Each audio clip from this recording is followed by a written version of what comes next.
My wife and I came here in 2005, and before we came, she and I were pastoring a church up in the Chicago area in the western suburbs, and it was an Anglican church.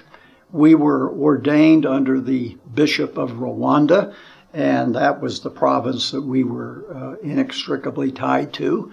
When we decided we were coming to Birmingham, my bishop asked me, who was in the U.S., he said, well, you're going to plant a church when you get there, aren't you? And I said, well, not for at least a couple of years. In those days, we didn't have a GPS. And I said, I can't even find the house we bought. It's so confusing unless you're downtown where there's the grid pattern with the numbers. And I said, but we'll pray about it and keep it in mind. Well, after we'd been here about 2.5 years, we knew it was the fullness of time to plant a church. And the big question we had was, where do we do it and not be trying to compete with the other 2 Anglican churches that were in town, not be too close to them? Because I've never believed that church planting ought to be based on sheep stealing. I think that's a sin. So one night, I sort of awakened in the night feeling the Lord was nudging me to ask Dean Timothy George if I could possibly use the chapel here on Sunday morning because it wasn't being used. And I went in to see him, and he said, well, why would you want to use this space in particular? I said, well, first of all, it would be in a neighborhood that's far from the other Anglican churches. I said, furthermore, when I came and I was candidating to be Billy Graham professor here, Dr. Tom Courts, who was president at that time, said to me, I hope you will come.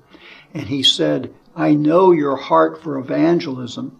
He said, I hope that you will reach out into the undergraduate community and reach some of our undergraduates.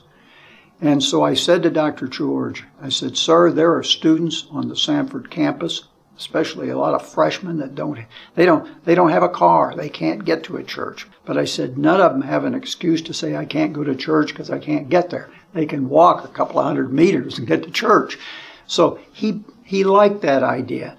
And that had been an idea that was given to me by President Thomas Courts. And we do get undergraduates. We don't have a lot of them, but we usually have anywhere from 5 to 15. Typically, I'd say 10 undergrads on a Sunday. And we've seen some go all the way through 4 years with us. We've even seen some stay to graduate school.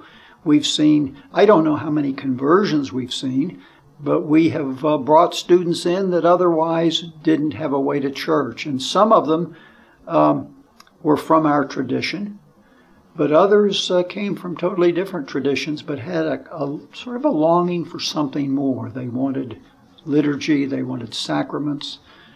Some of them liked the fact that we were part of an international communion, which is, I think young people think about those things today.